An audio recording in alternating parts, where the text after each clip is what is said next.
You can start recording at 6:10.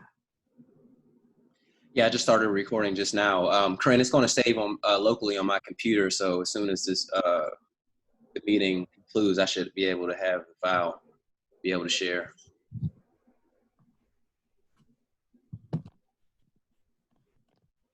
Great.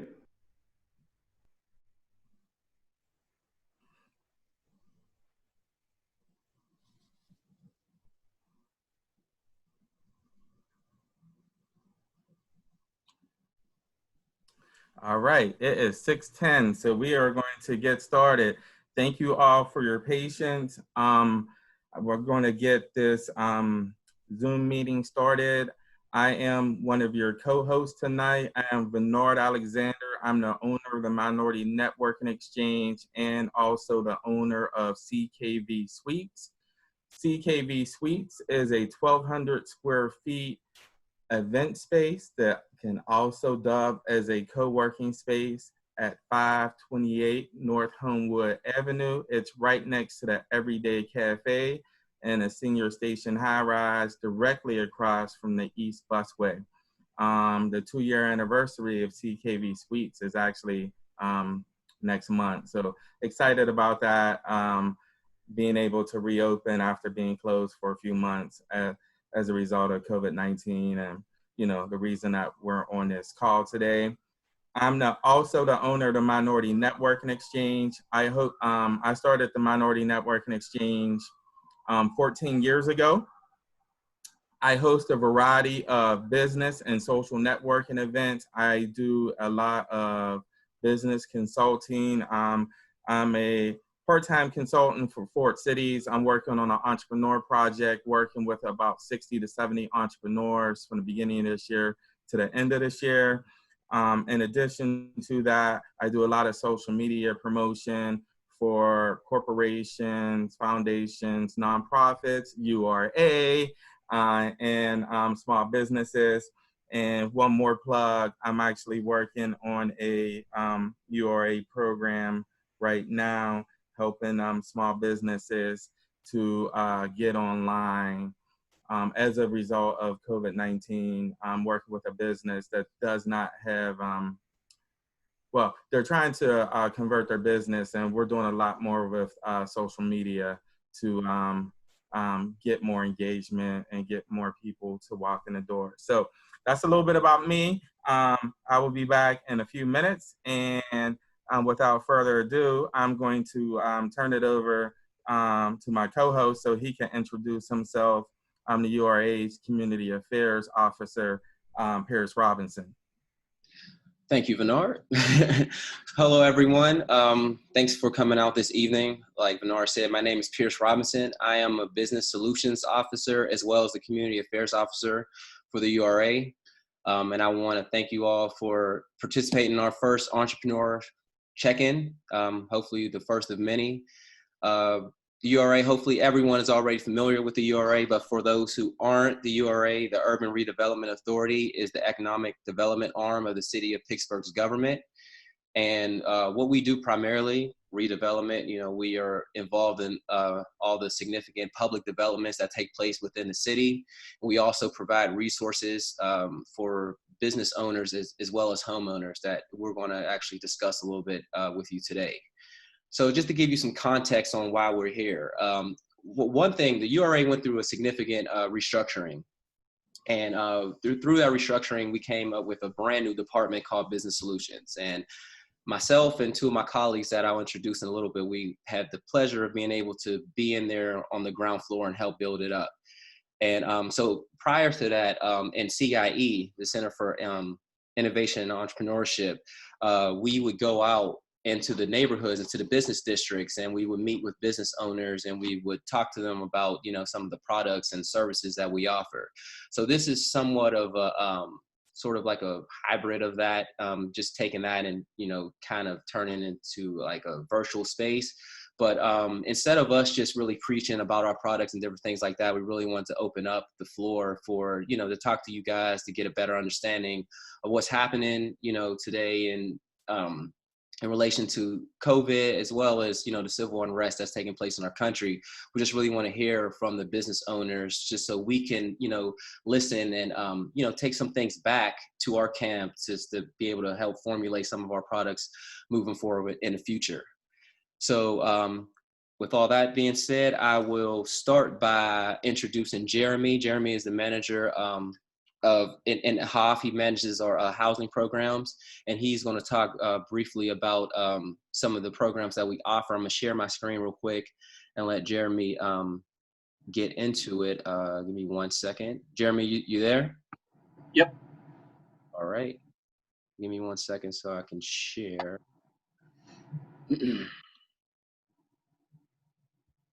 Okay. Here we go. Cool. Yeah, thanks Pierce and Josette for inviting me from the housing department at the URA to talk about what housing programs we have available. So I'll just go down the list and then we can answer any questions you might have. For those who want to buy their first home in the city of Pittsburgh, we can offer up to $7,500 for your security deposit and closing costs. It's a deferred loan that's forgiven after 5 or 10 years. For those who are homeowners, we have a couple of programs to assist with home repairs. The priority here is to fix code violations, increase energy efficiency upgrades, and then general home improvements. Most of what we're seeing are roofing projects, electrical upgrades, bathroom, kitchen remodels. So we can provide up to $30,000 of financing, 0% interest, deferred loan.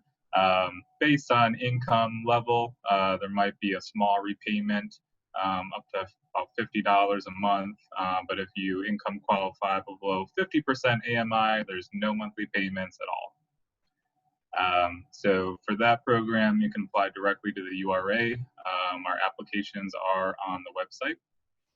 And we help with lining you up with contractors and getting the whole work right up and all of that. Related to that, if we also offer tangled title assistance for those situations where you are living in the home and you believe the home is yours, but your name's not on the deed for whatever reason, likely inherited the property. We can provide legal assistance to help you clear up the title. For renters, we have Housing Stabilization Program. This is our rental assistance program, but also has some mortgage assistance as well. We have dramatically increase the capacity for this program, responding to COVID-19. Many people are worried about the influx of evictions coming in July and August. So currently we have 5 social service providers administering the rental and mortgage assistance for us. Starting in July 1st, we're going to have 11 providers across the city provide those services for us to help meet the anticipated demand for that program. But for that program, we can offer $3,000 for rent, utilities, mortgage, things like that. And then lastly, we have a relatively new program called the Small Landlord Program, Small Landlord Fund.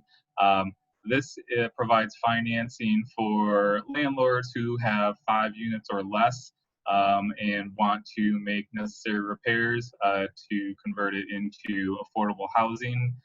So we can offer financing up to $20,000 per unit or up to $60,000 per project. It's a pretty low interest rate of 3 to 4%. And the only requirements there is that that unit then be affordable housing for the length of the loan term, which is 10 to 15 years. So that's a very, very quick rundown of our housing programs. So Piers, I don't know if you want to do questions now. Yes, we can open the floor up for questions. I'll keep sharing my screen just so you have an opportunity. Whoever needs to answer questions, you have an opportunity to reference the chart. So Jeremy is open for questions now. Anyone who has anything they want to ask about any of these programs. Are these programs for the city of, just for the city of Pittsburgh or for the entire Allegheny County? Yep, all of these programs are limited to City of Pittsburgh limits. Jeremy, is there a minimum time frame in which someone needs to be a landlord to qualify for the landlord program? Good question. There is not. What we're looking for in that program is that you are a relatively smaller landlord, so not having a bunch of units. But as long as you can, demonstrate the financing to make it happen, we'll look at the proposal. And that application is available on the URA's website as well. Okay, thank you.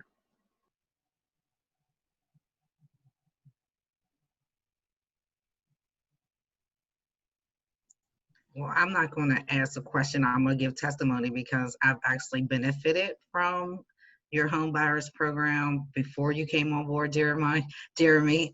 So I definitely love what you all have done. I can say that I would not be in my home had it not been for URA going to bat for me. So I really appreciate all that you are doing and all that the staff represents for us. Thank you. That's great. Great to hear. Thank you for sharing that. Wow. Any more housing questions about the housing resources?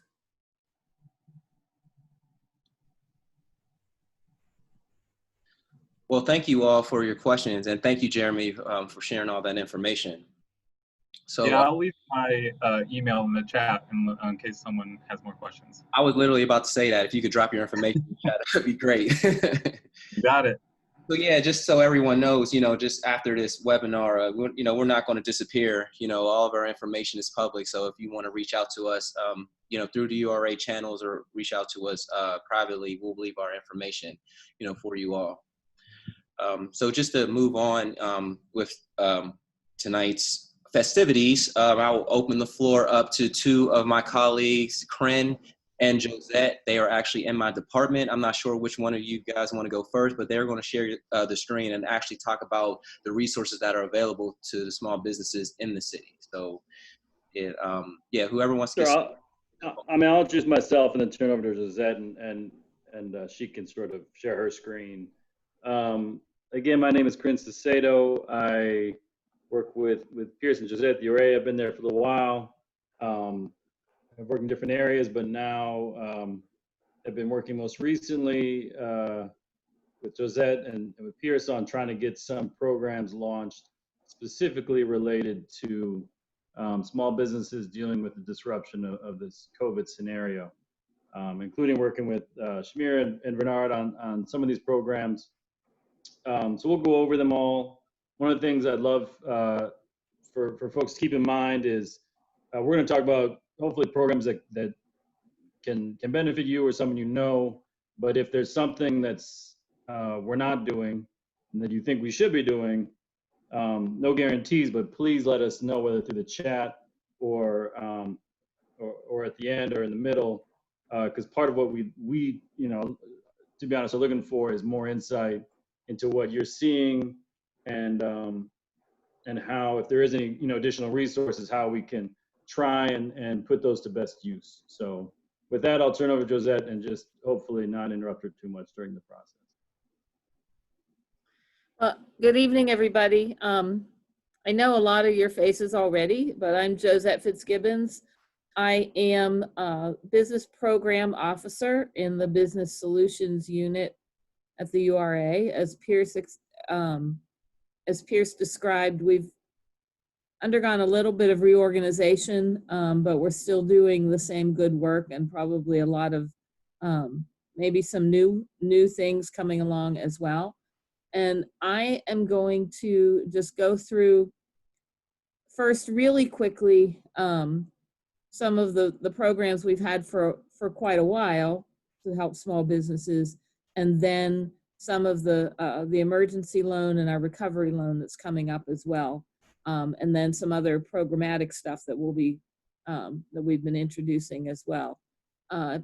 as many of you know, the URA has for a long time done lending with small businesses. And I'm right now, I'm on the URA website.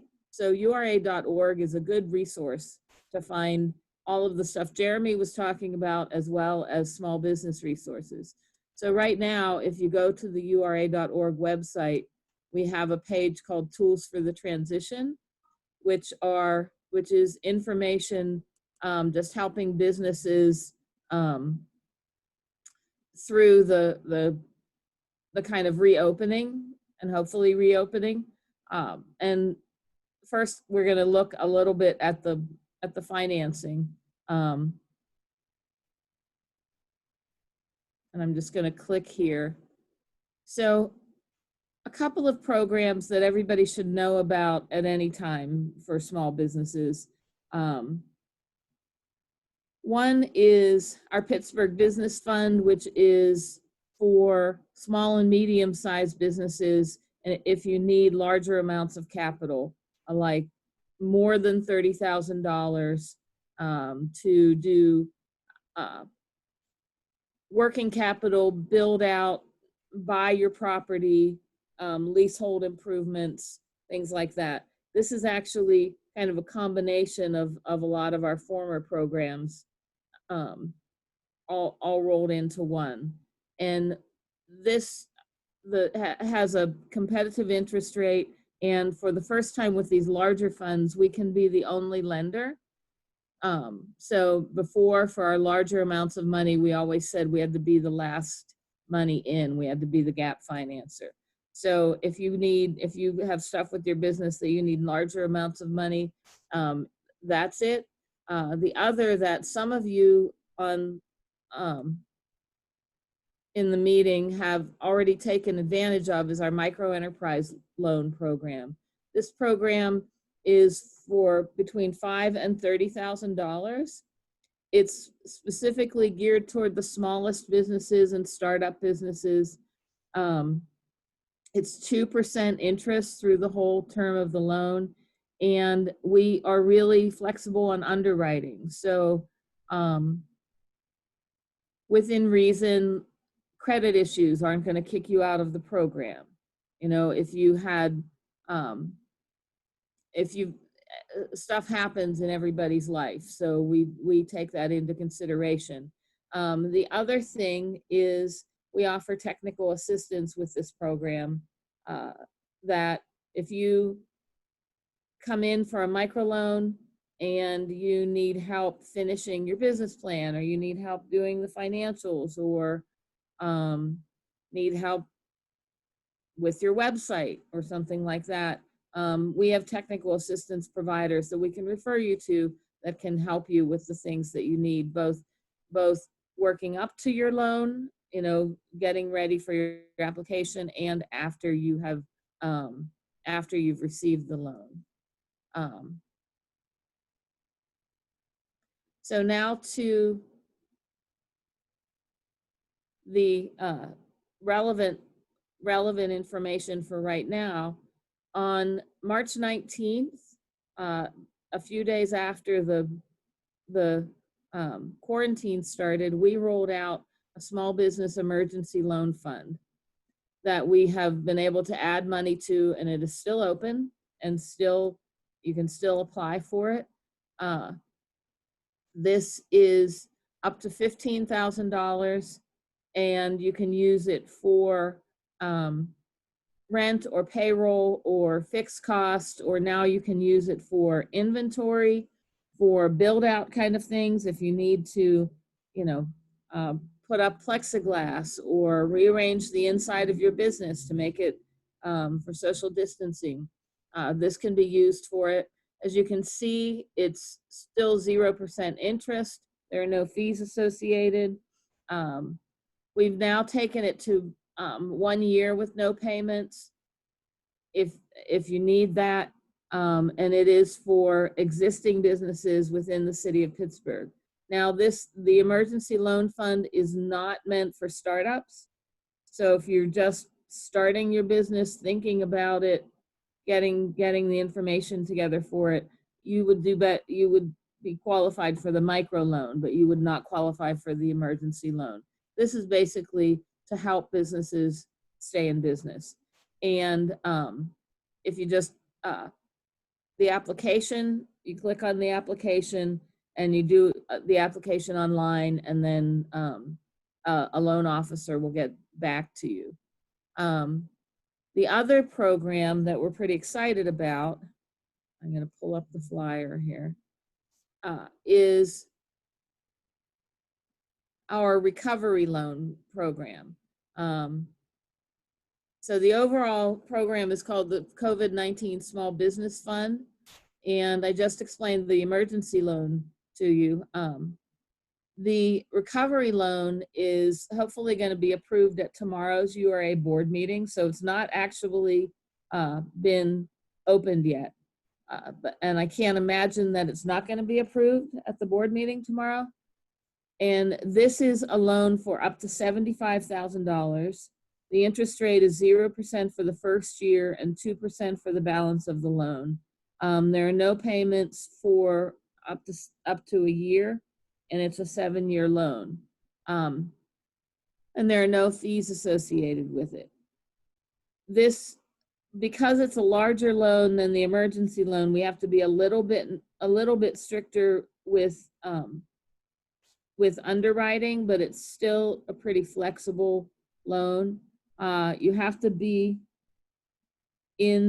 located within the city of Pittsburgh at least for 2 months prior to applying. So you have to be a business that's at least established your address in the city of Pittsburgh.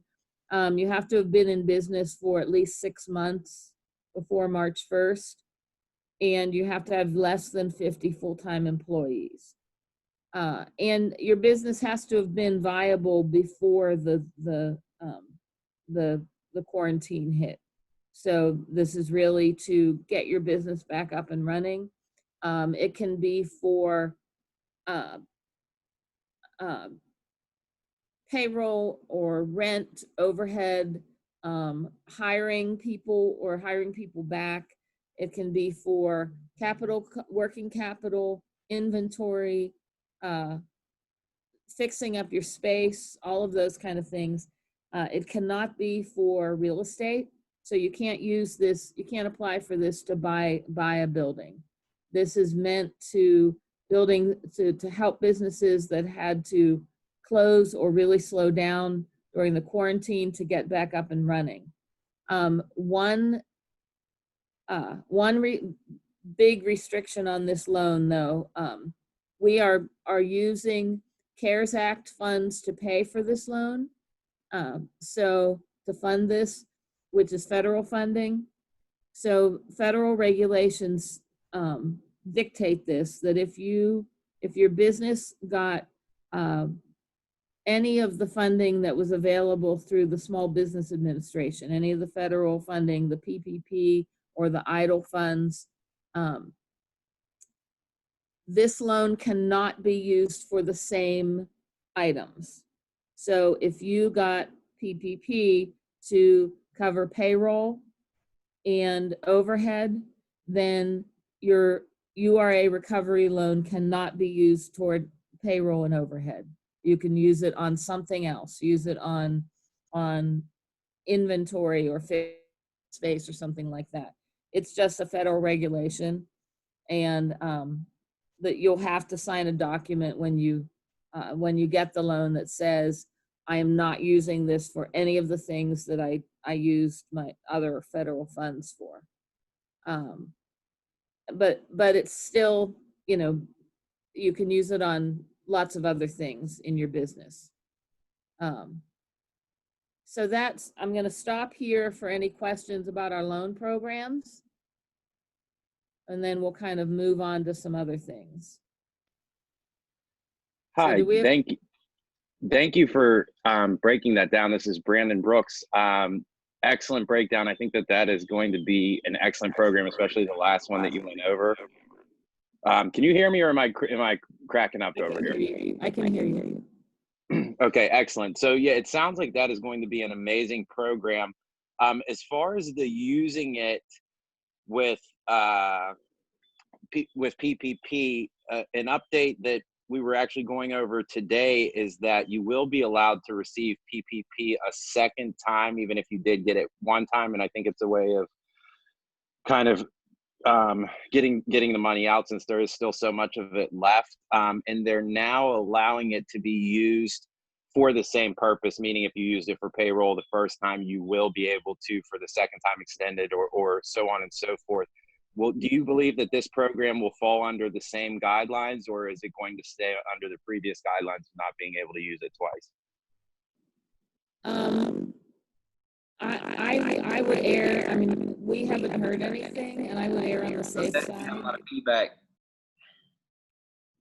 Can you guys hear me? Yeah, you have feedback though. I'm not sure what's going on. Okay. If everybody else can mute, sometimes that helps. I lost my train of thought. Oh, I would err on the side of caution at this point, and keep the URA money separate from what you would spend the PPP on. And if something changes in that, our loan officers will know that. So. All right, Josette, you're still hearing a lot of reverb with your vocals. I don't know if it's mine too. Hopefully not. No, you're clear. I just sent Josette a Okay, message. it's just Josette. Yeah, her settings. All right.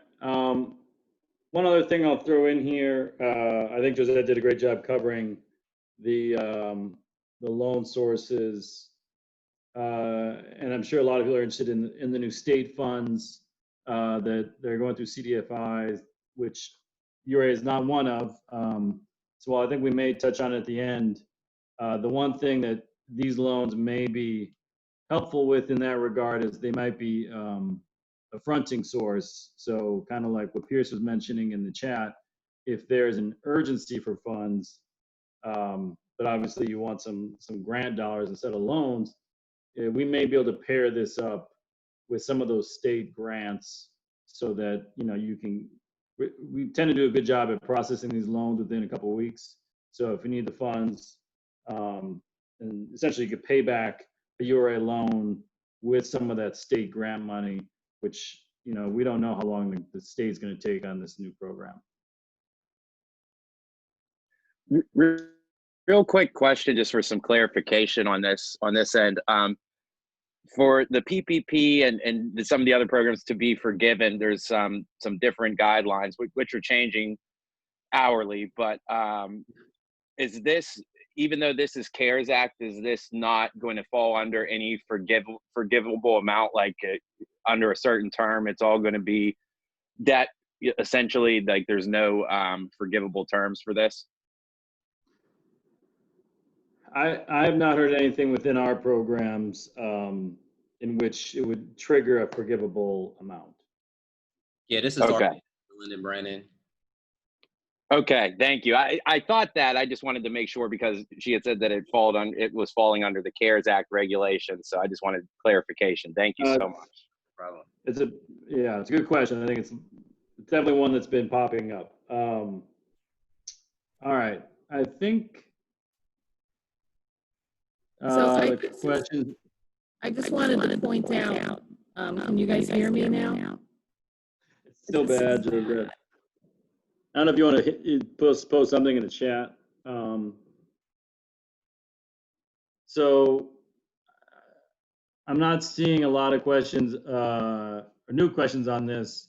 I think I'll I guess, Josette, if you want to do the scrolling, I'll do the talking until your sound gets any better. So in addition to loans, we've also been trying to roll out some programs that are targeting typically bricks and mortar small businesses and trying to figure out how you can either shift your revenue base or also maybe even sort of do some interesting matching gift card programs. So the program we launched just a week or so ago is this Pittsburgh Loyalty Bond Program. So Josette, you want to click on that link. This one is a partnership with Honeycomb Credit. It's actually hosted under Honeycomb Credits. If you go to our site, it essentially links you over to the Honeycomb Credit site. I'll note that they also have some loan products, but this specific program, why don't we click through this, Josette? It actually, the URA is essentially presenting some free funds, some match funds to get customers of small businesses to purchase gift cards. That's the basics of this program. But it is a crowdfunding structure. So the actual money that will be released is not triggered unless your campaign gets to $1,000 that people are trying to buy with essentially these gift cards. So what the URA is doing is trying to incentivize folks to buy, gift cards, $50, $100, by offering a 30% match to get the customer to, if you buy a $100 gift card, then you get 130. We think this is particularly important for those businesses that like retail that aren't seeing a lot of folks coming into their stores, maybe have some issues with getting enough revenue right now. We think this is a good way of sort of fronting some of those purchases to get some money in the door. The kind of unique thing about the Honeycomb, our loyalty bond program, is that the release of those sort of gift cards is staged over a little bit of a period of time, 24 months with 4 disbursements. So if I'm the customer and I'm purchasing the gift card, I can't use it all at once. I kind of can use, if I bought, again, $130 in gift card credit, then I can use a fourth of that kind of right away, and then a fourth of that in 6 months, and a fourth of that in 2021. And basically, that's just to help a business not get sort of slammed as they open the doors with a bunch of people coming in the door and utilizing that gift card. So that's how it technically works. Some of the other nice intangibles about this program is we do think it can help build a sort of a loyalty bond with customers.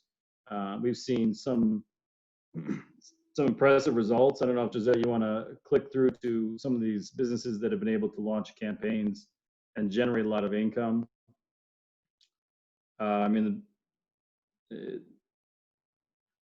Let's go to explore the marketplace.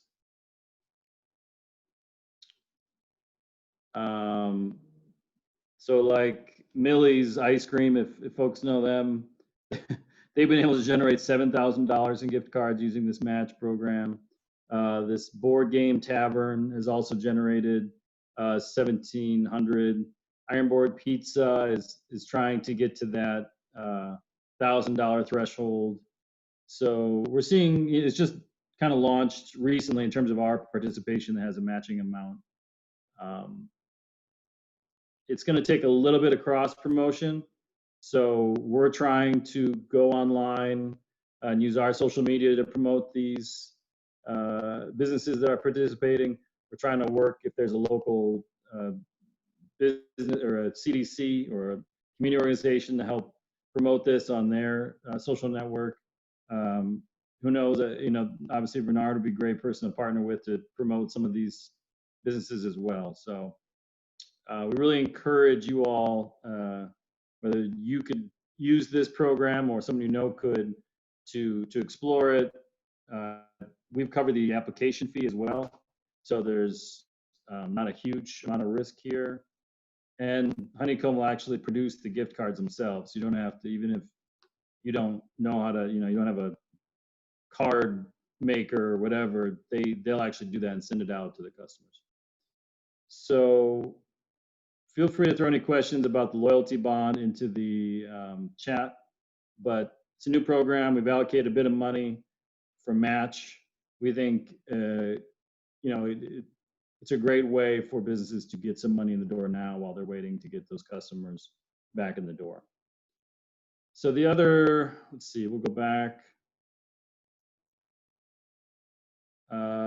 Let's get the business outside. So this is a site we have on our a page on our website that has some tips for businesses to, if they're trying to modify, whether it's a restaurant or a store, to add more tables outside, maybe to go, curbside pickup, etc.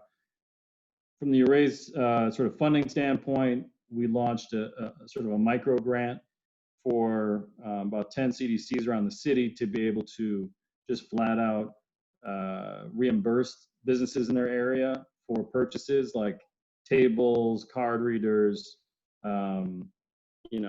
chairs, plexiglass, things that stores are going to need to do to sort of get their business outside, to access that additional space, with the assumption being that customers are going to feel a little bit hesitant to be spending much time inside the establishment. So that money went directly to the CDCs, and hopefully they're getting the word out to the businesses in their areas that they're open to actually, make grants or reimburse businesses for some of those expenses. So, okay, can you guys hear me? Yes, Is that better? Okay. The HBBA, Homewood Brushton Business Association, actually got one of the grants. It's $1,500, so they're able to help businesses within Homewood with some of those things that you need to get outside. It's not a huge amount of money, but like like Corinne said, it can be used for just the small things of, buying plexiglass or buying the decals that you need to put on the ground, or extra signage for the windows or things like that.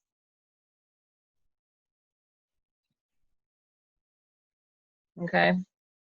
So maybe we'll just go quickly over the Get Online program, and then we'll open it up to questions. How about that? Just so we're not just talking too long. So our one of the third program that we launched in the last month or so was this Get Online and Grow Online. Some of the folks on the call are participating.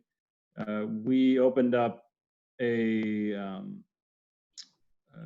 Google form and got about 90 some businesses that said, yes, we need help getting our e-commerce, our marketing, our social media up to speed, because clearly, particularly before the green phase, there's a strong restriction in people being able to purchase goods or services. So that program has been going really well, thanks to some people on the call. We were able to reach out to, maybe around 10 digital service providers to help really work hand in hand with the business to try and tackle specific challenges. So we're hoping, we're partnering with Neighborhood Allies on that. Bridgeway Capital also has a good program related to e-commerce. On this page, we actually have some links to some of the webinars that Bridgeway Capital put together, which I thought were really good in terms of, if yourself or someone else is just trying to brush up on, which sites to be posting on, what's, what Shopify is, or, should I use Grubhub? I think they have some easy tools to go through that kind of stuff. Currently, the Get Online program is closed, but we're trying to do another round. So if that's something that you think there's a demand for, let us know, because we're trying to generate some interest or funding. I know Neighborhood Allies has already started to ask some of the foundations for additional funding. So feel free to, I'll just mention, our website has a lot of other tips on reopening. We try to put some pictures on there. We try and post webinars. Again, we're trying to make the clearinghouse. And I think, Josette, unless you have any other notes on that, we could open it up to questions. Mm-hmm. So, I have a few. Pierce, go ahead. If you wanna. No, we have, if that's all, I guess we can start with the questions. I didn't know if you wanted to read the questions from the chat or if you wanted me to read them, or what would you prefer? If you could read them, I kind of lost track of where we were up to. Okay, so the first question comes from Miss Barber, and she is asking if she's asking about, I guess, about the grants and the current loan repayments. Ms. Barber, if you can unmute yourself, you can ask the question if you have any more details to add. Okay, can you guys hear me? Yes. Yeah. Okay. Hi, everybody. This is Andrea from Energy Vending. Oh, shoot. Now we can't hear you. I muted her by accident. I'm sorry. Can you guys hear me now? I tried to mute myself. Yeah, we can. Okay. So our business, which is a vending machine company, is pretty much structured different from other companies. So we don't need like a brick and mortar store to, stay alive. We need brick and mortar stores to survive in order for us to make revenue. We already have a loan with the URA, and I wanted to take advantage of the grant opportunity that Governor Wolf announced the other day. But I'm not sure how that would relate to my URA loan and how it would have to pay it back and how those funds would be, used for those type of things. So how are you guys helping with the grant money that's being distributed to small businesses like myself to help with repayments with the URA? I'm going to So speak. Andrea, I'm going to speak on that in a few minutes, but I'm not sure from the URA's perspective. But from a resource perspective, I'll be able to help Andrea with the answer. I can jump into it, Josette. okay. Oh, well, just to answer your question, Ms. Barber, I think there was some information that was put out in the public that wasn't accurate. The URA actually is in a CDFI, but we will be offering some technical assistance in order for you to help, some of our business owners connect with the resources. I think the most prominent CDFI that we'll be using is more than likely Bridgeway Capital. So that's where the most of the funds all the funds are going to be distributed throughout PA CDFIs. Okay. Yeah, and so because it's money that's not coming through us, there's not a conflict if you already have a microloan. In fact, if you have a microloan with us, you can also apply for the emergency funds. Okay. The $15,000. But there's as far as I know, now you notice we all keep saying as far as I know, and this is what we know so far, because the state hasn't really released any more information than what you saw in the announcement in the news. So we don't know really any more than this, but I don't see there being an issue with you having a loan from us and a grant through that. So if I do utilize these programs that you guys just went over, and I already have an existing loan with you guys, and of course I'm falling behind in my loan because everything has just been at a standstill for months, can I use that loan money to convert my business? Because we have a vending machine company. We need a large population or a large foot traffic in order to make revenue. So where I'm at right now is I have to restructure our entire business. And what I'm thinking about doing is doing like a subscription-based company, but keeping the vending machines that I have. So if I keep the vending machines that I have and I get a loan through an additional loan through you guys, and I use that to restructure our business, but keep the same aspect as far as healthy snacks, would that disqualify me for a loan? Is that a stipulation? So my best advice to you, Andrea, is who was your loan officer for your microloan? When I first started, there was a lot of different transitioning things happening. So I know. Sure, yeah. Well, if you just, the best thing is to talk to one of the loan officers, and I would just contact Lynette Morris, who's our administration person. You probably have her information. Yes, I do. So she is if you guys go on the website and look at our loan programs, Lynette is the initial point of contact. Okay. And so if you contact Lynette, and she can put you in touch with your loan officer. If in my head, I'm thinking that it was either Carly or Rochelle, but I probably remembering it wrong. No, it was neither. There was another woman that left, and then I had like an intern, and then I had another guy, and he left, and then oh, right, I do remember that. You were in that last summer. Yeah. So the best thing to do is to get in touch with Lynette, and she will hook you up with one of the loan officers, and you can just talk this all through with them. Okay. And if you need more technical assistance, you will be eligible for more technical assistance in helping to work through your business. Okay. Yeah, that's where I think it would be helpful for your question might be to try and get that technical assistance, someone to bounce these ideas off of and how you would restructure. Okay. Thank you so much. Information, Ms. Barber, in the chat. Yeah. Lynette's information for you to be able to contact her. Okay. Thank you guys so much. I appreciate it. Sure. The next question comes from Mrs. Williams. It says, can child care facilities apply for the grant to get outside? For example, Fenton to make space to create an outdoor classroom. I mean, I'll be honest, it wasn't our intention, but we're trying to keep it open. So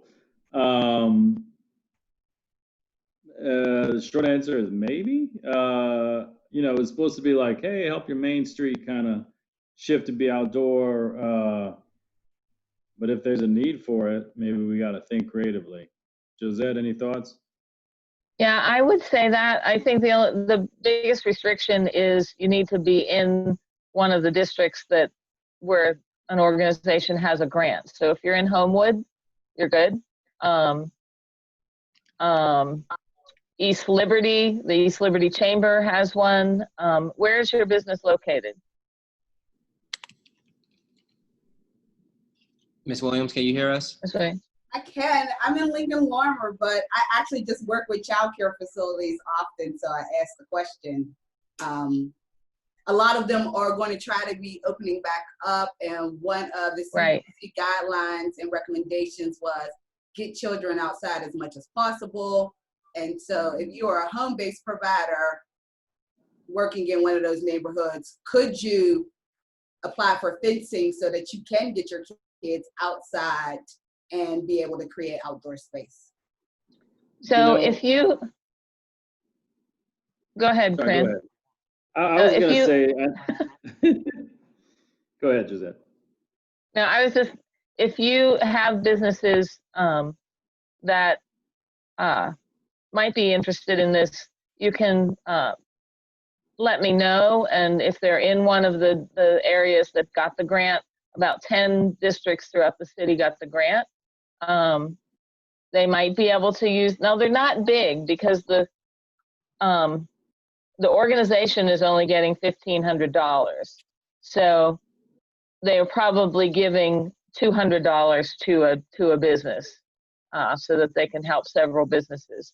The other thing is, I would say they would be eligible for our recovery loan or the $15,000 emergency loan.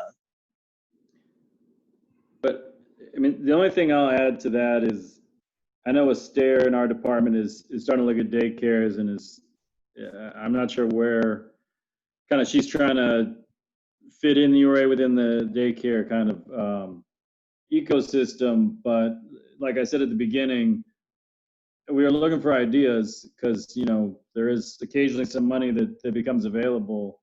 We could bounce that idea back to the department in terms of, whether we would have a targeted program for daycares, because I know that's a specifically tricky one to figure out right now. No worries. I definitely know Astaire, and I will just send you an email about that. Yeah, please do. I'll bring it up with her though. Are there any more questions for in regards to our business loans and resources? Wait, is this a question? Okay, Josette just posted her information for everyone. So this will conclude our portion of it in terms of explaining our programming. Just real quick, something I just wanted to make mention to all the entrepreneurs on the site.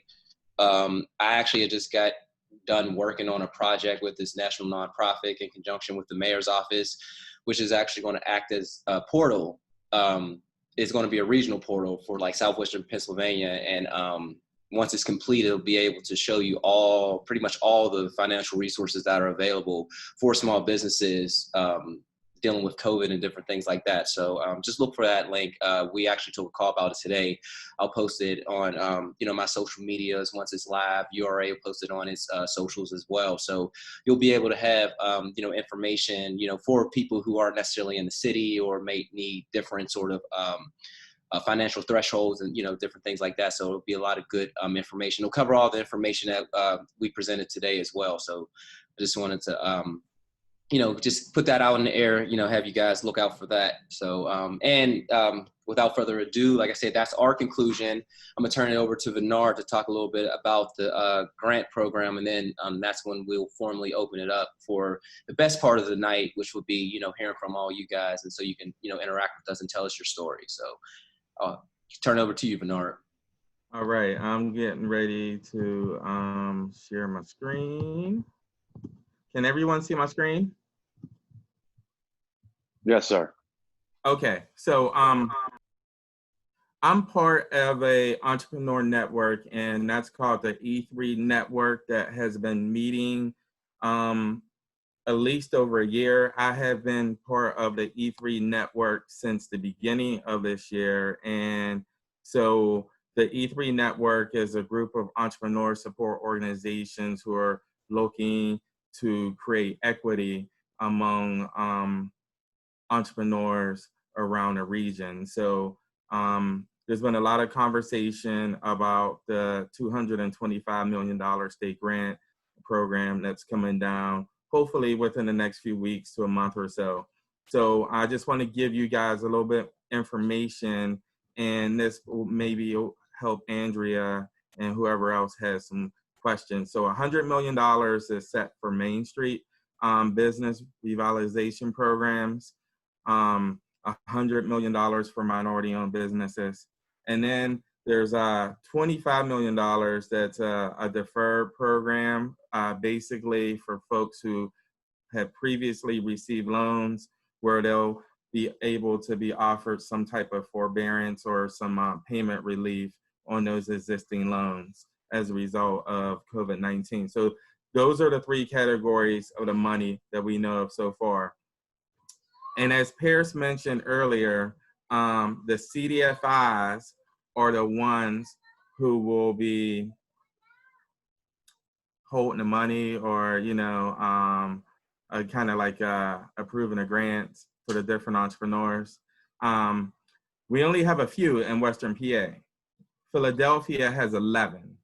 Now, of course, the Philadelphia region is much bigger than the Western PA region, but we definitely want to bring home as much of this money as possible to Western PA. So in order to do those, in order for you to get the money, the rules are still being up in the air, but some of the things that it looks like the entrepreneurs will need to be able to access some of these funds is to have a for-profit business, 25 employees or less, obviously impacted by COVID-19. You will need to have filed your 2018 tax returns. If you did not start the business until 2019, then you're going to need to some type of financial documentation as far as maybe your bank statements, profit and loss, cash flow, and any type of documentation showing, the growth of the business. Definitely you'll have to have a bank account, and you cannot be behind in your federal, state, or local taxes. So that looks like it's one of the things, and your business must be registered. And and have an EIN number. So I want to go back up a little bit.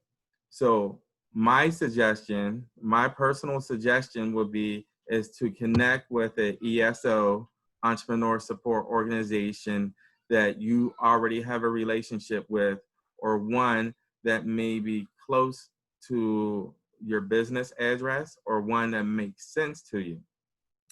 So for example, some of the entrepreneur support organizations is Riverside Center for Innovation, Circles Pittsburgh. I put the URA on there. They're not a CDFI, but I put them on there for some of you who are on this call who already have a relationship with some of the loan officers. So you probably already have some of that paperwork in already, especially some of you new businesses, because you had to do your business plan and you had to show some of your financials. So if you don't have a copy of that, maybe an opportunity to reach out to the person from the URA who you previously worked with, who will be able to help you with those forms. Community Forge in Wilkinsburg, Amusella Cares, University of Pitt, Axiom, which is they're working on becoming a becoming a CDFI. You know, so hopefully within the next 6 months to a year, they'll become a CDFI. Own Your Own, which is in Homewood, entrepreneur program through the Bible Center with Dr. John Wallace. So the rules are still being developed, but you know, if you kind of have an idea and that information, you can go, any of you can go to my Facebook page, or I'll cut and paste this and put it in a comment section of the chat. You want to start gathering this information up, because $225 million sounds like a lot of money, but some of this money is designated for minority-owned businesses. Some of this is designated for Main Street and rural businesses as well. So it's going to touch the entire state. So we definitely want to make sure that as many of you as possible get connected and to be able to access those funds. Ooh, I said a lot, huh? All right, so thank you, Josette, for putting the CDFIs in the chat. And remember, all of these organizations are pretty much still working remotely, so you have to be patient with them. You know, I had someone reach out to me today who reached out to someone about an hour or two before. I'm like, you have to give them a day or two. You know, a lot of these organizations have a lot of existing clients, so in some respects, they're probably going to look out for their clients, but also they want to form new relationships with entrepreneurs as well. So, you know, make it easy on the CDFIs by having your paperwork in order. You know, if you go to them and your paperwork's not in order, it's going to delay the process. And, you know, we don't want any of you to be delayed trying to access some of these funds. So that's, I'm a screenshot, once I get done talking, I'll cut and paste some of the relevant information into the chat, or some of you who are on social media, you could go to my Facebook page, Vernard Alexander, and I put that up yesterday. So you'll be able to easily find that information. So thank you all. Thank you to the URA. And what we want to do, maybe for the next 25 minutes or so, we want to hear from you. We want to hear about how COVID-19 has impacted your business. If your business have made a pivot, if you're just now reopening, or you're getting to the process of reopening.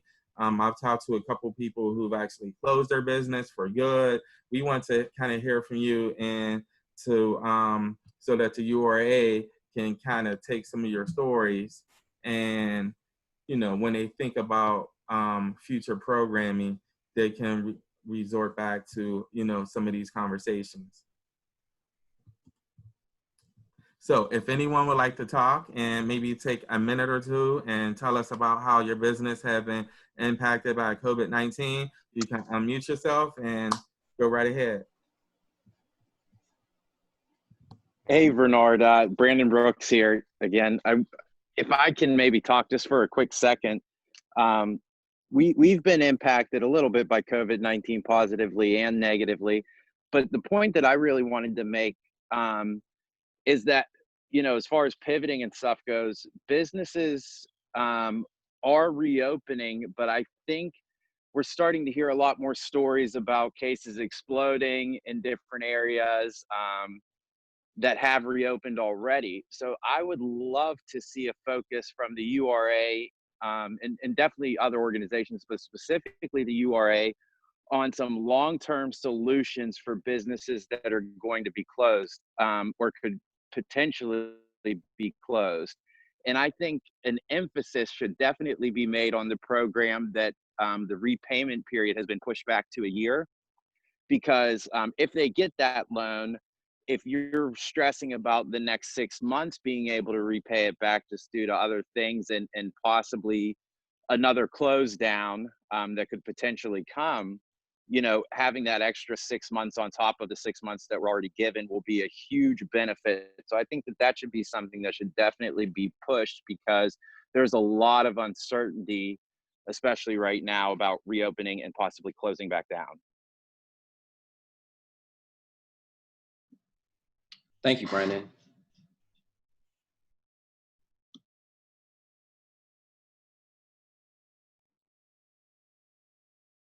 So just to address that, we are trying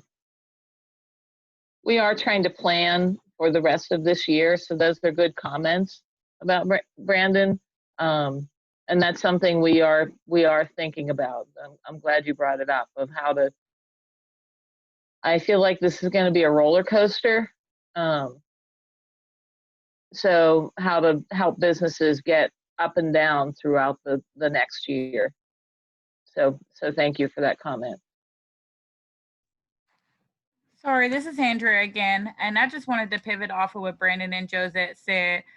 For like a business like myself, where, like I said before, you need that foot traffic in order to make revenue.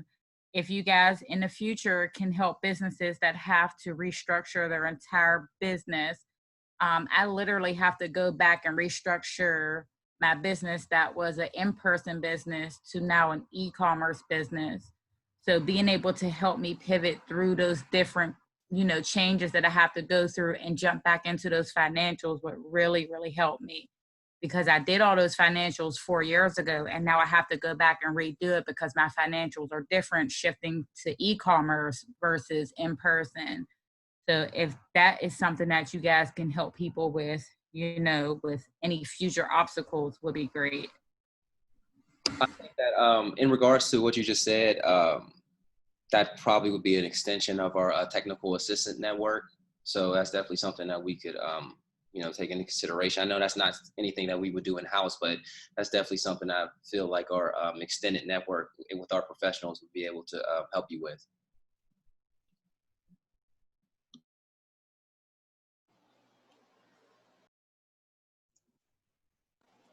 Well, I'm sorry. Go ahead, TJ. I'm sorry. How y'all doing? My name is TJ. I just started my business like during the COVID-19. I just took a leap of faith. I'm transitioning from accounting. I do computers, software engineering now. I graduated from Academy Pittsburgh, and I made a clothing line.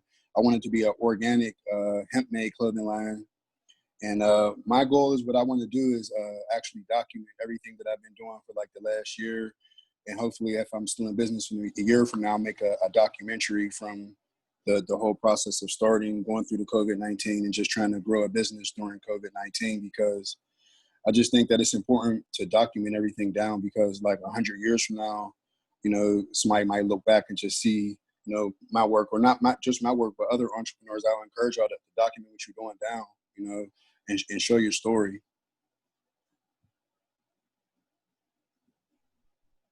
Thank you. That was pretty cool. And good luck with everything too. Thank you. Well, hello, everyone. And I am now Dr. Danielle Davis. I got to get used to saying that. Thanks, Shamira, for the shout out. I am also the owner of Davis Consulting Solutions, and I am one of the URA's technical assistance providers. So one of the things that I too have struggled with was, I had just hired an executive assistant, which people were screaming at me forever because I did not have one. I'm highly engaged in a number of communities. In fact, last year we worked in 22 communities through our Community to Work program, where we recruit, train, and hire for UPMC. And all of that was done in person. And now here we are. We have had to shift over very quickly to virtual trainings, virtual information sessions. A lot of our curriculum and even our PowerPoints were not developed for that, right? So I am struggling because now she can't come back to work full time because daycares and stuff, Shamira, are closed and day camps are closed, but she is able to return back to work part-time, but we had to change her role totally because of that. So I lost a full-time person down to a half-time person, changed her role. So now I'm out of an executive assistant again. Then I am blessed with the PPP. I just got finished talking to Vernard about that. But even like Brandon spoke in the chat, you know, the laws and the regulations kept changing regarding that as it relates to how much is going to be, thanks y'all, I see y'all, how much is going to be forgiven. So technology-wise, I had mentioned this on our last call with the URA, technology-wise, I'm not a product-oriented company. And I'm already online, but we could really benefit, and I had a call with Diamante as well, we could really benefit for additional support with online services. We now have access to some of these things, but we don't necessarily know how to use them in their full capacity. When I went to the office, it's a huge room. I have no clue what to do with it. So I probably need like a designer type of person to come in and help with identifying ways to set up the room for this new CDC guidelines. So any, you know, resources you all can potentially help out with, that would be great. And I hate to say it, but I'm really disappointed in some of our small businesses who say they provide services. I've reached out to a number of them, and they just really have not showed up on a regular basis.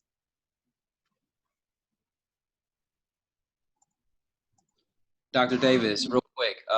So when you say in regards to tech and you say you need some help, like, could you be a little bit more specific so I could get a better understanding of exactly what you think you would be looking for?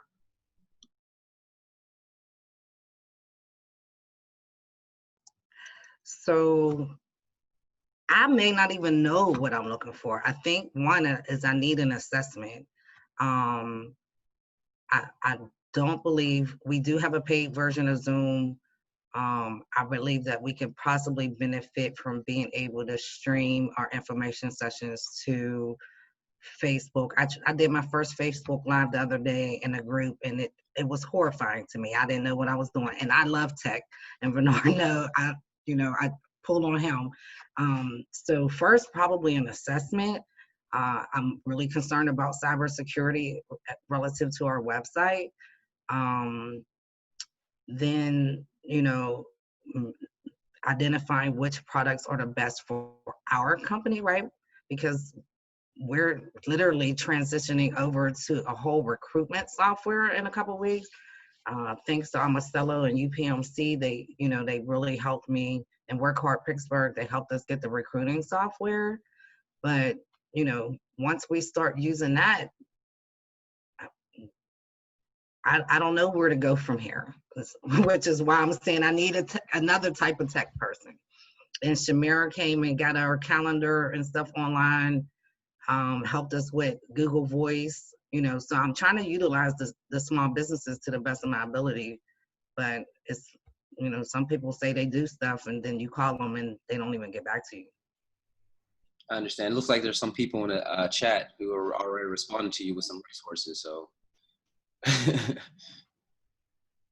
but yeah, I mean, if, You know, you can reach out to us just with like, that's, kind of synopsis of what you just explained, to me. We could definitely take a deeper look at that, see what we could do, how we could help.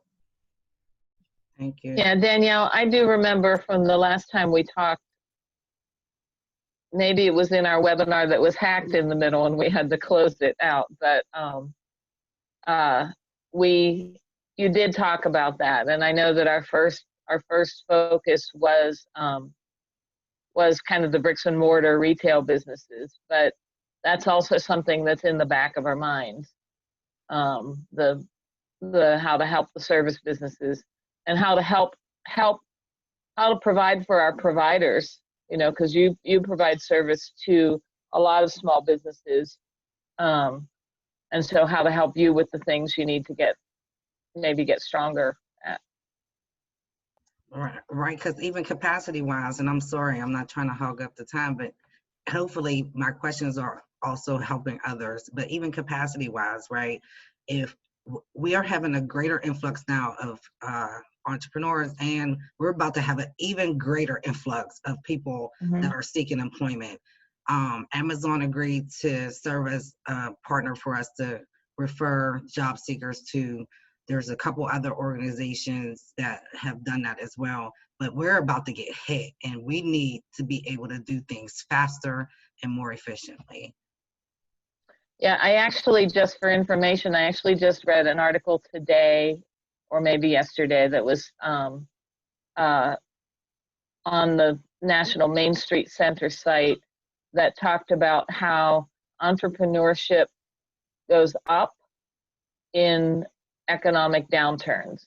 So that in 2007, 8, 9, there was a huge uptick in startups, entrepreneurs, and so there's the expectation that that'll happen now as well. Yes, Dr. Davis, I definitely agree. I have dual roles. So, I do some work with URA. I do some work with the Hill CDC. I do some work with RCI, which is Riverside Center for Innovation.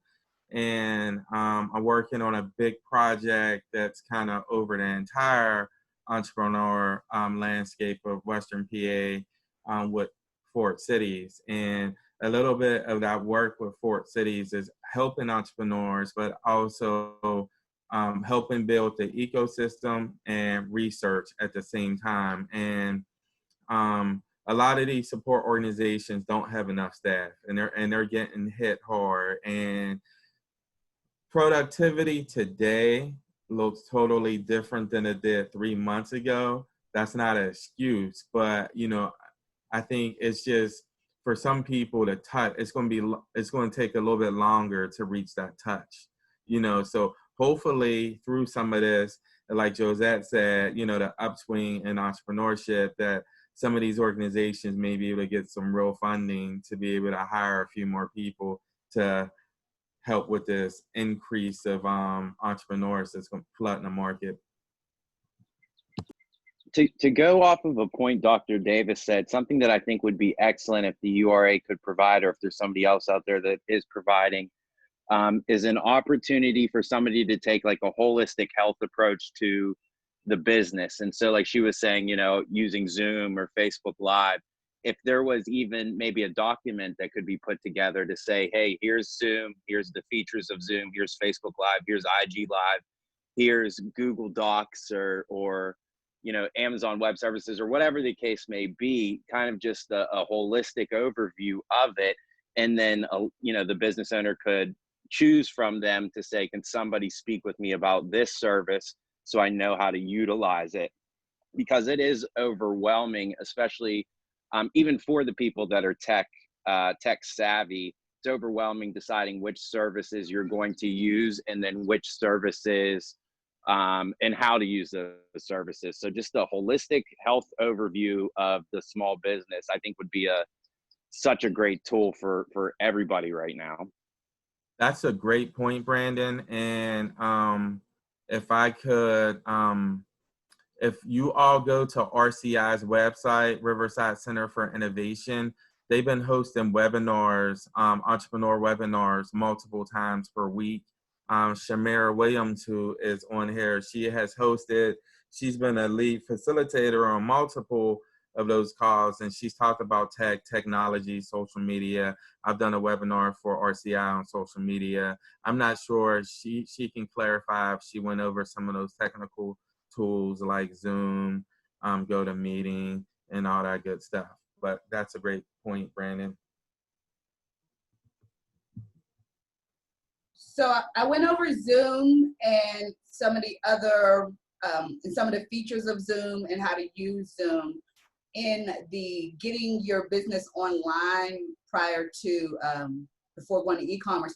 We talked a lot about making sure that you actually have the policies in place that are necessary. For example, do you got a return policy? Did you enable cookies? Do you have confidentiality in terms of service things? Those are the background tools that businesses never really think about, but you're conducting business online, and those are some of the things that you need to have in place. You should get legal advice for those things. So I'm going to recommend that you go to the RCI's website and apply for the pro bono legal services that they have, but you need to be in a DBRC. So please complete that. It is a wonderful resource, but it is also necessary to make sure that you have the proper things in place for your website when people are conducting business on your website. And those webinars that Shamara mentioned are still listed on RCI's website. And I also listed the Bridgeway Capital website also has a lot of really good webinars on digital and online business as well. So I put that in the chat. Great. Would anyone else like to share their story?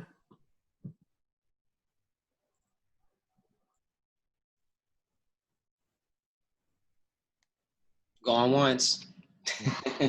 Oh, there's some good people on here. What about Vernon, Tina, Faye?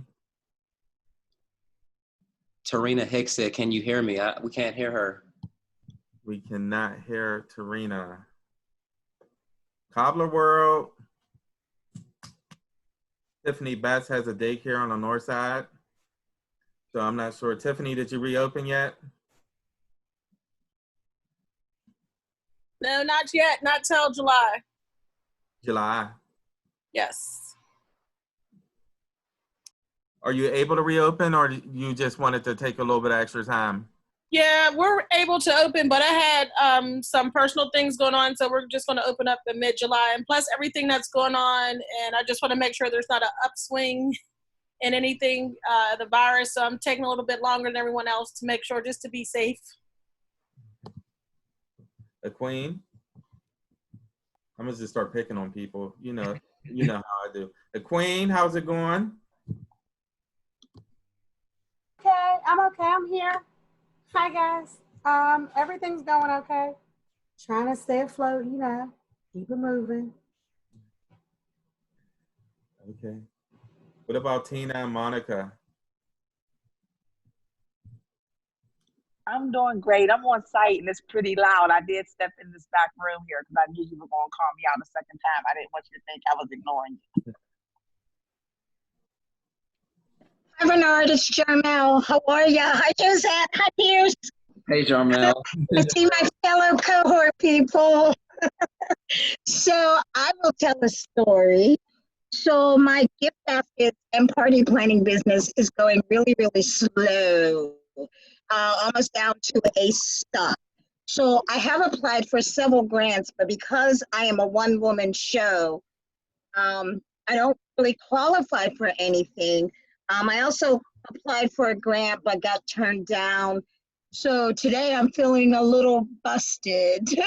So I have been working on my website, trying to get my spirits back up because it's defeating.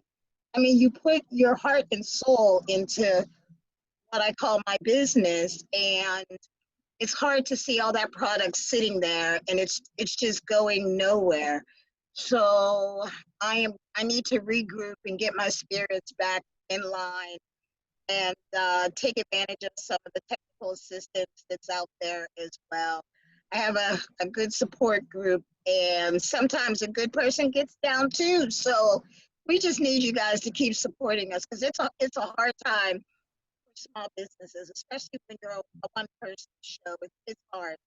It's hard. So just keep helping us as much as you can.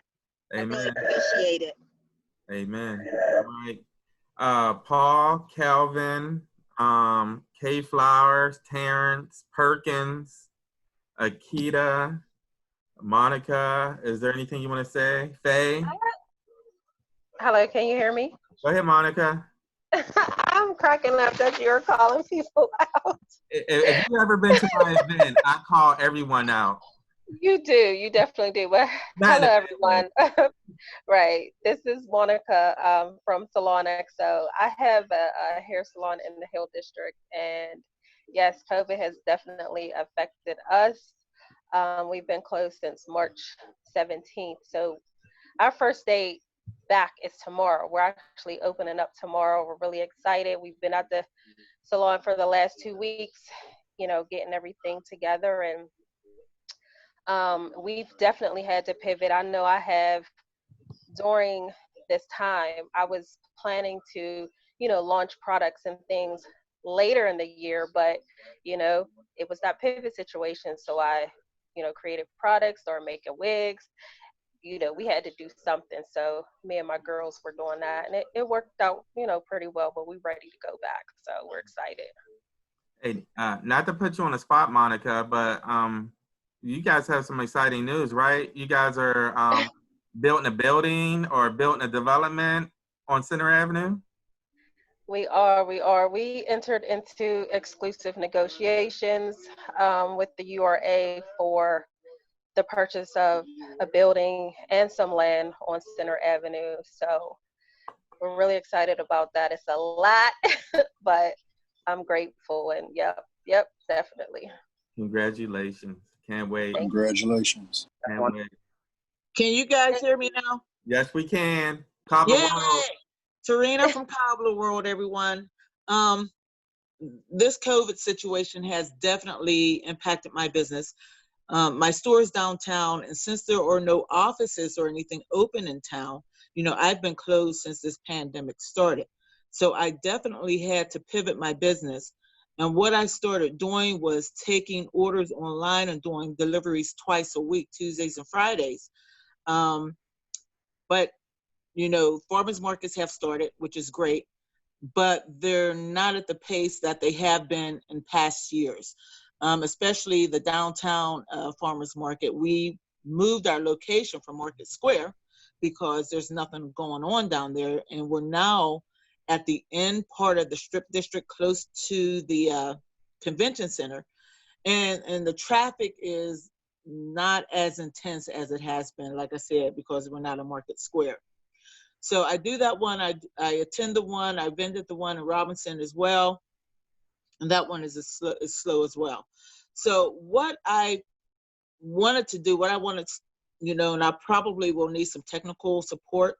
I want to start subscription boxes where I can send out a pound cake, a month, or a pie a month, to those who will be interested, and that would help. Hey.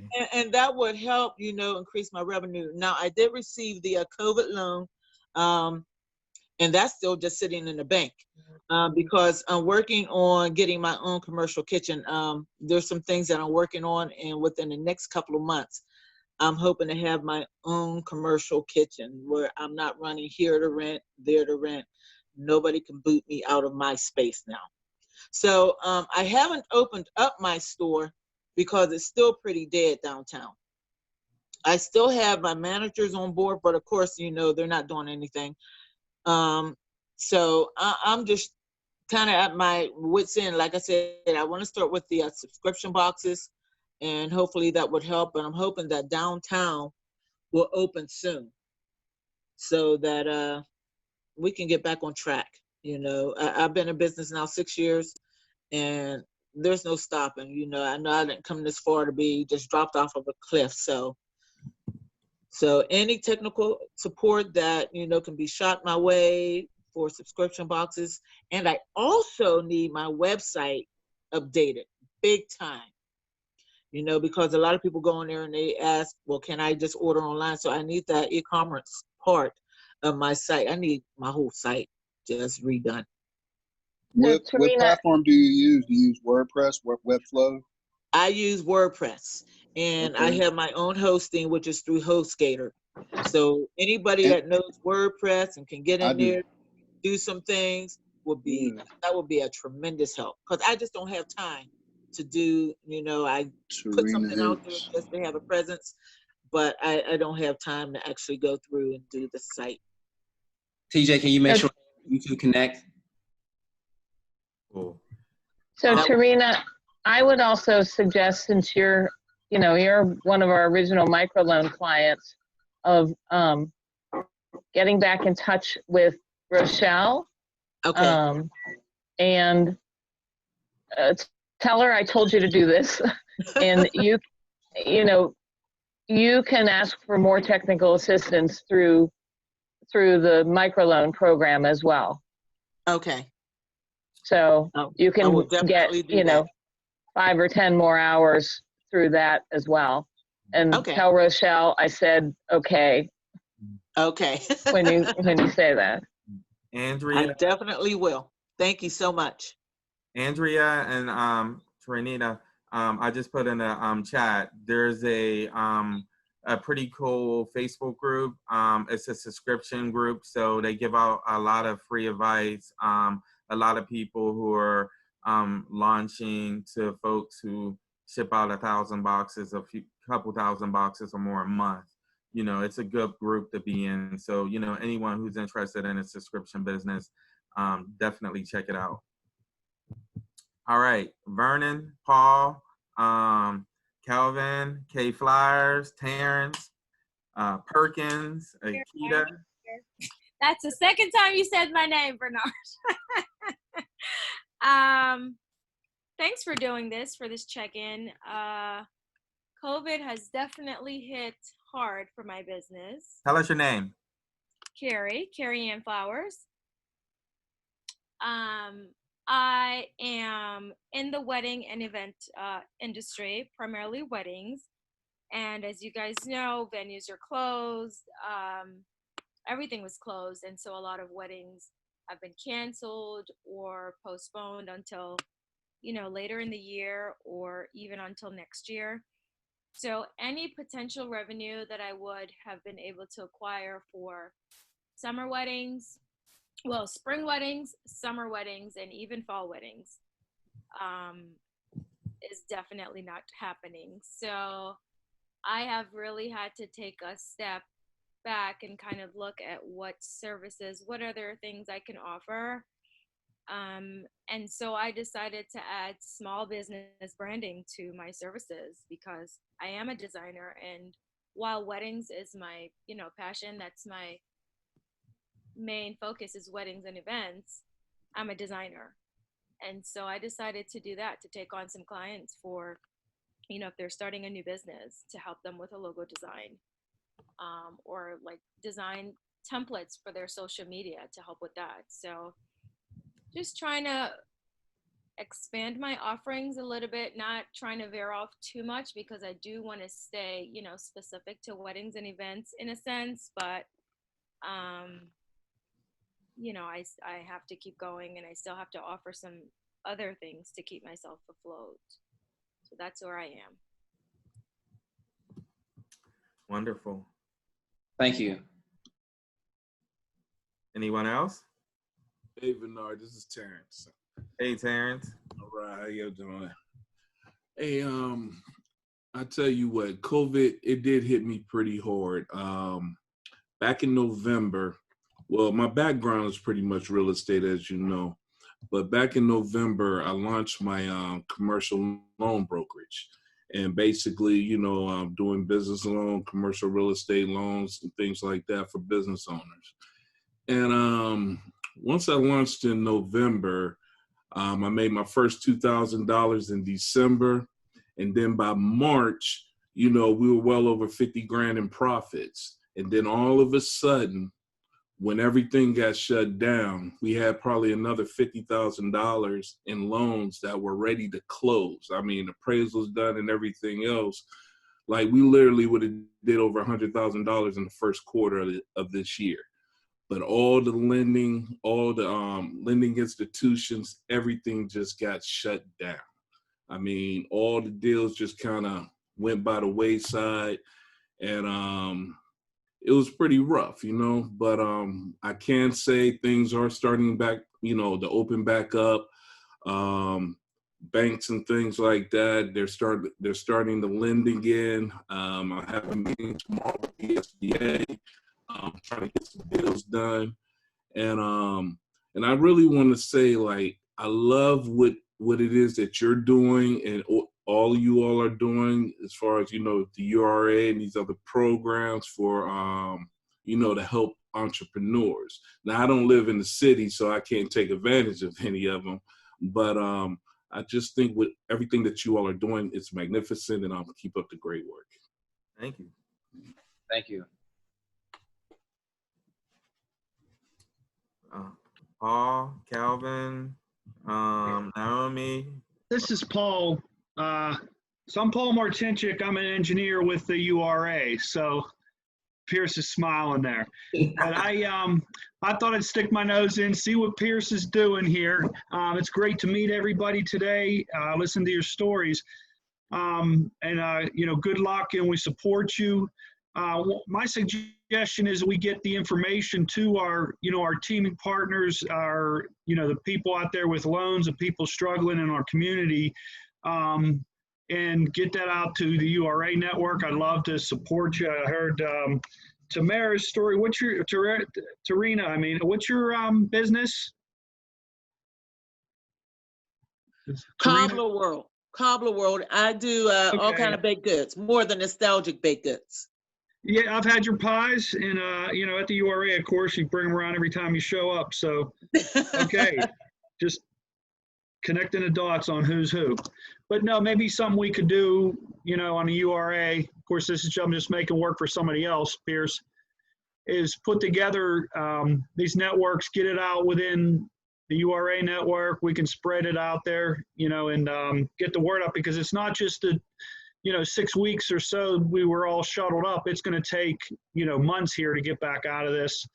You know, and certainly it's going to be uncertain whether or not there's going to be more outbreaks. So anyway. So Paul, you've had a lot of Tarina's food at the URA. A lot. Oh yeah. From the banana pudding to the pound cakes. Tarina, I dream of that banana pudding and those little tiny bite-sized bundt cakes. Oh my goodness! Place an order in, Rochelle. Oh my God! I'm gonna like go place an order right now. Yeah, you know, the unfortunate thing is we put on the Corona-19 over here in my house, or COVID-19. You know what I'm saying? And so now we're walking 3 miles a morning, and well, we can sneak a pie in every now and then. Yeah, unfortunately, I put on some Corona-19 as well. I went to my doctor's Monday, and he said, I want to see you lose 10 to 15 pounds when you come back here in September. I said, good luck with that. Ritter, are you able to speak? Ritter and Claudia. Mr. Arnold's T, how you doing? I'm good, man. What's up, brother? How's everything? This is an I'm actually. Tell us how you doing. How's Arnold's T? I know, man. That's why I was itching to check in. I'm glad I got to make the tail end of it. We doing good. So, couple of things. COVID-19 has affected me personally because I had 2 people in New York pass away from it, and my grandmother we celebrated her 40th day of not being of being COVID-free, because she was diagnosed with it. 9 people on her floor at her facility in Jersey actually passed away. So we took her out of the facility, and that was the best move we did. I was upset we took her out. I was upset with my mother, but the craziest thing is taking her out was actually the move. So she was like, I told you so. but my grandmother is cool. Arnold's Tea took a major hit. There was no way. I mean, you guys all know. And Tarina, I'll be putting in an order for catering stuff, because all my Arnold's Tea people are asking about, you know, about your banana pudding. So we're gonna talk about that too. But so we shut down Arnold's Tea, the physical location. We just did that last week officially. We were paying too much in rent, and obviously we had a lot of issues with the community. Just to be transparent, we didn't feel welcome there. We went through a lot, and so to see the protests and a lot of the things that we're talking about right now, that was a really big. You know, it feels good to see everybody saying, "Hey, we're not going to allow this to continue to happen," because you know there was a lot of resources that could have been pushed our way as a small business who was doing a lot. I mean, you're talking about multi-million-dollar transactions happened at Arnold's Tea. And it was just like constantly looking over our shoulder, what's gonna happen wrong next, from them saying we didn't take care of the building well enough, and if we missed the rent payment. So it was definitely a challenging moment. It was an eye-opener and a learning experience. So I mean, definitely excited. Hate the fact that we shut our doors. We're definitely looking for another physical location. Because the cafe was a community hub, and a lot of events happened, from baby showers to URA meetings to, you know, mixers. Me and Vernard had mixers. Like, so this is something that's a blow to the community. The craziest part is, though, we were able to use our EAT initiative, and because of the support and not stopping, we've been able to feed a little bit over 10,000 meals since March. We took all of our inventory from Arnold's, and we definitely wedding rehearsals. We blew all of our St. Patty's money on more inventory, thinking it's going to be crazy. And of course, we had all this stuff. So we said, you know, we're not going to let it go to waste. We started doing complimentary meals to the community, and people just started to step up. Like, people that really believed us, you know. Yeah, Greenwood Week was there too. So it's crazy because instead of, and you know, there's all types of things, and I'm not necessarily gonna, you know, throw any specific community groups that we believe should have helped us more, because we've been able to see people pour into us too. So I just choose to focus on the positive. We're cooking out of my big kitchen, which is my commercial kitchen at the Energy Innovation Center.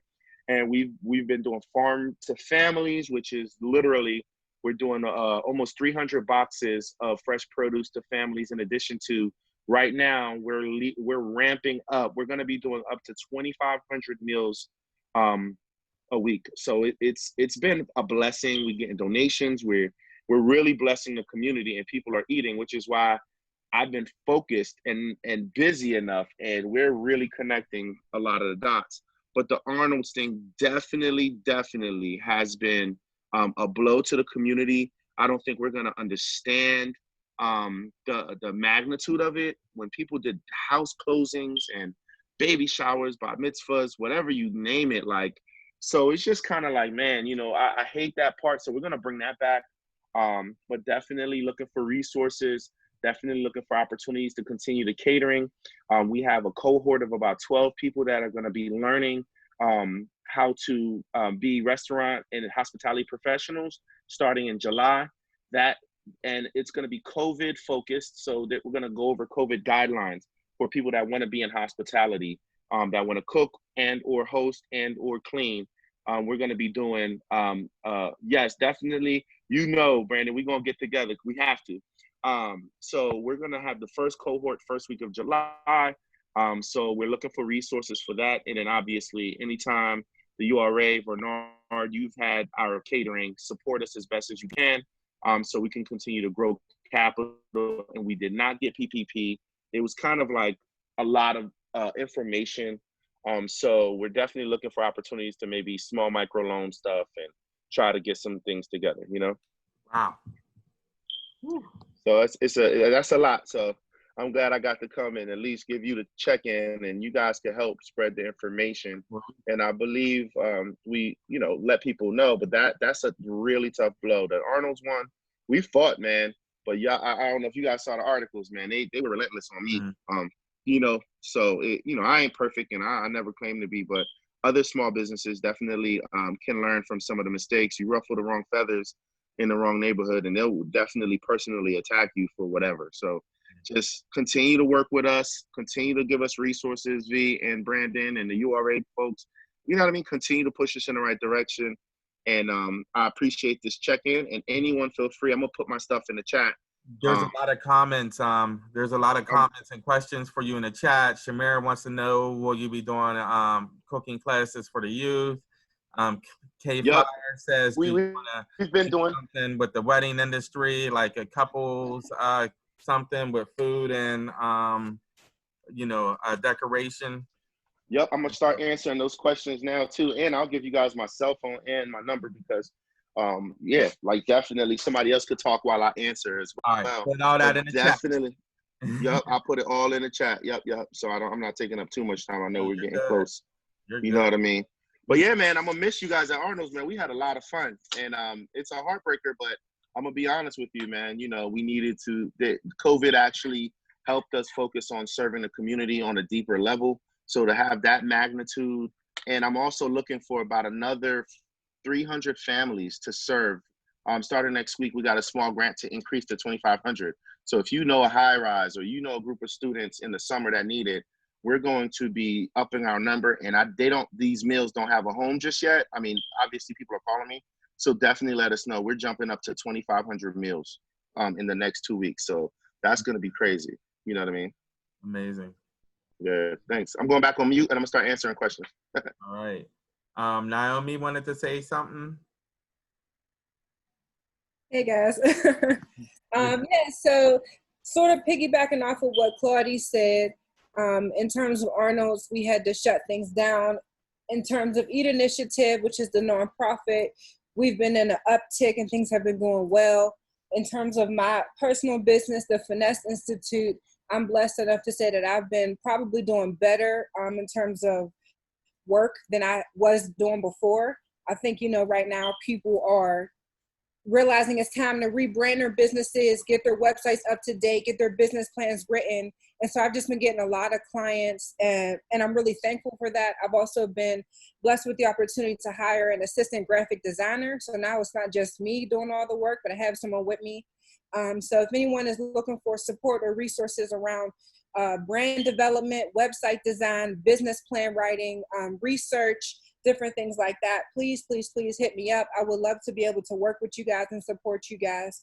I'm very thankful to be able to be on this call and be in relationship with you all. And like I said, anything you need from me in terms of those areas I mentioned, please reach out to me. And also piggybacking off of what Claudie said, we are going to be doing 2,500 meals going out to the community. So also, if you all know of anyone who wants to volunteer, we definitely will need help with that too, because that's a lot of food to put out. So thank you guys again. And if you have any questions, feel free to hit me up.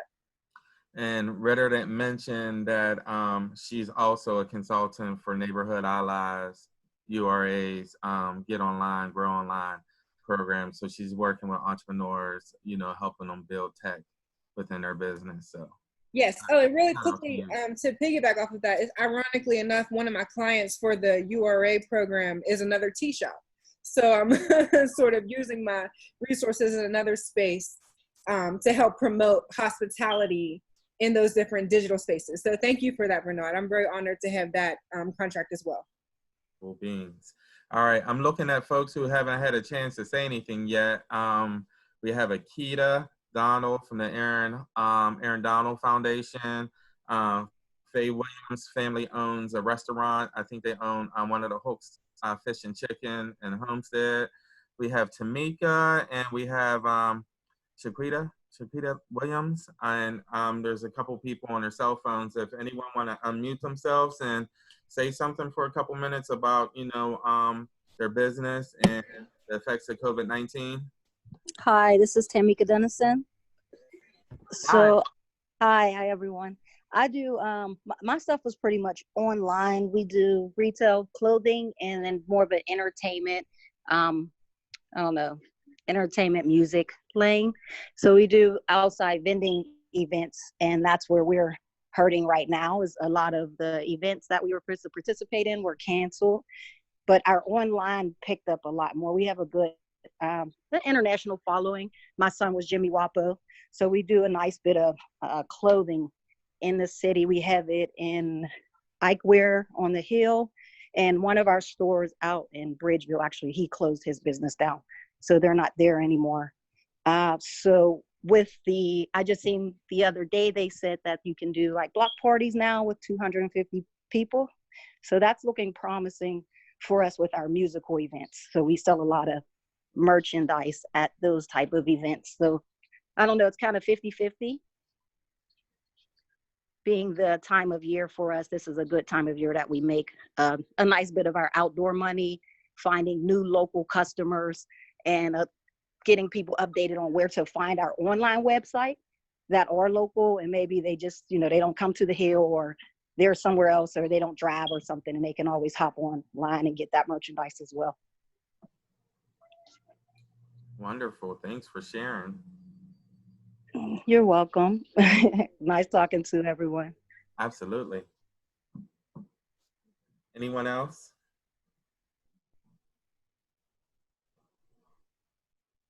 So, this is Andrea again. I know you guys, the URA, had a, marketing thing where all the businesses that they've gave loans to, all came together, was kind of like a business event. Is there any way that you guys can host something like that in the future? Anyone from the URA? Just so for a lot of us that have to switch our businesses, like Claudia is switching his location. I'm going from vending machines to subscription based.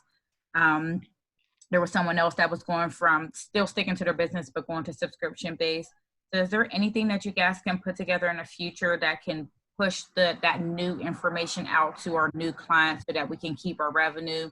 And once we do take advantage of these loans, we're able to, or resources, we're able to keep things intact and not fall so far back behind. Yeah, we've actually been talking about that. So that was an event that we did. We've done those a couple of times in our new building. And we're not going to be doing any in-person events in the building for the foreseeable future. The staff's going to be going back to the building, kind of rotating one day a week, but we're not going to be using the event space at least through the end of the summer. But we have talked about, is there a way to do something online? Do a vendor fair. There are ways to do Facebook Live vendor fairs, things like that. So that's definitely in our heads. We don't have anything planned unless Pierce has something that I don't know. But it's definitely something in our heads. I think it would be a really good idea if everyone just did like a brief video if they're changing the aspects of their business, and then forwarding it to you all through email, and then just pushing it through all your social media outlets, your Instagram, your Facebook. And then that way it's like a social distancing type of connection, to inform people about the new aspects of people's businesses. Yeah, that sounds like a great idea. I guess just make it into one. So, or we can highlight different businesses on different days. And, it's definitely something to think about and plan on. So thank you for that idea. I would this is Chef Claudia again. I would even say, even if you made it like on one platform and someone could click on it, you know what I mean? It could be entertainment, it could be nonprofit, it could be, you know what I mean, food and beverage, and like almost like a YouTube, you know what I mean? That's a great idea, but like have it categorized as well. So even though we do highlight one a day or highlight one a week, but we can go back and kind of just be like, oh, there goes Tamika. Oh, there goes Chef. You know what I mean? Oh, there goes Bernard. And click on it and get views and track on the backside of it, like how much people are engaging with it and who wants to see what next. And I think that'll be a dope idea. And that will show a return for data as well, which is very important. You know what I mean? So I don't know. Especially as a lot of us shift to e-commerce and don't just local, you know what I mean? So people from different areas can click on those videos and just broaden or, people that we reach as far as our businesses, because I'm going to subscription based. So I don't want to just, market people in Pittsburgh. I want to, reach a larger market. So if they have like links for us to click on, like Claudia said, and there could be somebody in California that's familiar with the URA and can click on it, and then I can be making revenue in California and not just in Pittsburgh or Allegheny County. So, Yeah, I would agree. And or from donations or whatever you switching yeah. over to.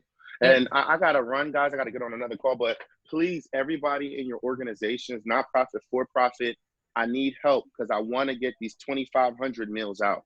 So I'm calling you guys out. If it's a block party, if it's whatever, let me know. Reach out to myself, Chef Claudie Pierre, or Naomi and the team. We want to get this food into the right hands. It's good food, it's quality stuff, and we have a grant to do it. Therefore, I want to hit the number and surpass it with the demand. So please, I'm gonna run. Holla at me. Let me know what you need. We could grill. We could do whatever y'all need. All right. Let's work together. Thank you, guys. Bernard, before y'all close, I have a question and maybe a recommendation. So that chart that they have for the housing programs, I think it would be really beneficial to see all of the loan programs in that format. It was really easy to understand, quick, and just even from the benefits of the, your consultants, we can share that information a lot faster. And then is the guy still on here from the housing program? No, Jeremy had to hop off. Okay. All right. And then lastly, if you all do consider hosting such an event, your technical assistance providers could benefit from that as well. So, maybe consider that as you're doing your planning. Yeah, Danielle, the lending side is working on a new, on a chart like that. We had one before in our brochure that kind of listed all of the programs, but we'd had pre-quarantine, we were working on a new one, and then the quarantine hit and the emergency loans. So that'll be coming. Thank you. Wonderful. Well, unless anyone else have anything they want to add, or I just want to check in real quick before we. Sure. I am in the process of reestablishing my arts organization, Flower House. We're trying to figure out how to best provide arts education for the Black community in Pittsburgh. And I'm also trying to figure out how to start a retail business. And so I'm really interested to check into whatever the URA has going on constantly. I'm glad I saw this and grateful to share this space and time with you all.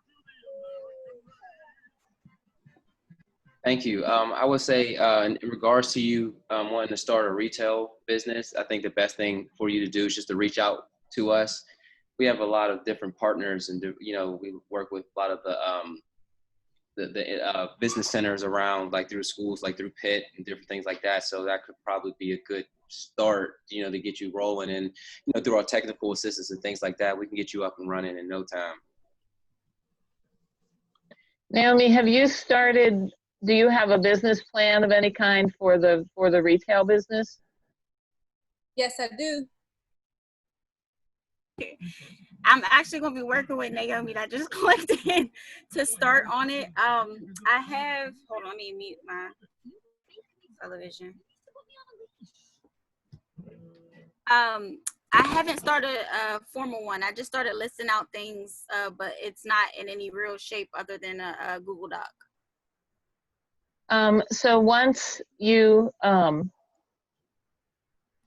kind of flesh out a business plan a little bit, and it doesn't have to be complete, I think you'd be a candidate for the microloan program. Okay. So if you really go on to ura.org and you can find the contact. Earlier, I talked about contacting Lynette Morris, and I think Pierce put her information in the chat, but I can put it in again. Reaching out to Lynette, because she's sort of the traffic cop for the loan programs, and then you would talk to one of the loan officers, and then figure out what else you need from there. Okay. Thank you. Jose. Wonderful. Will this chat be available after so that folks can capture all the information, Pierce? I don't know. I mean, is there a way to do that? Is like to publish it or something? You can save the chat. Excuse me. You can save the chat. Just go over right where it says everyone. I mean, just go down. You can save it. It'll ask you if you want to save. You see right where it says everyone in the chat box. You can go over and hit the little 3 buttons, and it says save chat, and it'll save it to a file on your computer. Okay, I did that, and I didn't see anything pop up on the computer. I guess I'll look for it though. I'll find it. But thank you. If you hit to save chat, it'll say show in folder, and it'll show you the folder it went to. Okay. All right, I see it. I got it. Thank you. Any final words, Pierce or Josette? I just want to thank everyone for attending. You know, we'll talk internally, take all the feedback, to see, how we can better improve our products and as well as our interaction with all the business owners and different things like that.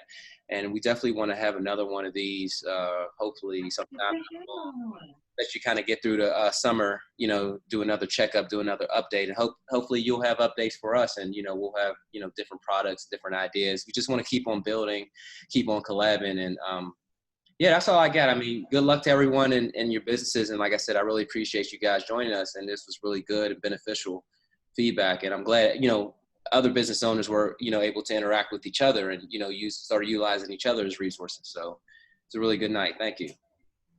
This has been great. Thank you all so much. Yeah, thank you. Good night. Good night, everyone. All right. Thank you.